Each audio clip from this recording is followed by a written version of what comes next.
ابلیس کس وقت زور زور سے رونے لگا تھا؟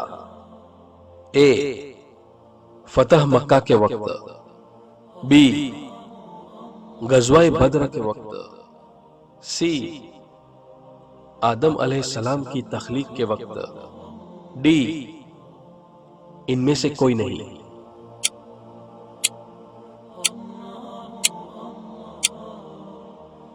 اور اس سوال کا صحیح جواب ہے اے فتح مکہ کے وقت۔ عبداللہ بن عباس رضی اللہ عنہ سے روایت ہے کہ رسول اللہ صلی اللہ علیہ وسلم نے جب مکہ فتح کیا تو ابلیس زور زور سے رونے لگا۔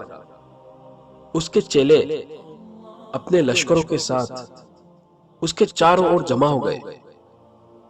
شیطان نے اس وقت کہا کہ اب تم اس بات سے نا امید ہو جاؤ کہ ہم اس دن کے بعد امت محمد صلی اللہ علیہ وسلم کو شرک پر دیکھیں گے، لیکن انہیں ان کے دین میں فتنے میں ڈال دو اور ان میں نوحہ یعنی ماتم کرنا عام کر دو۔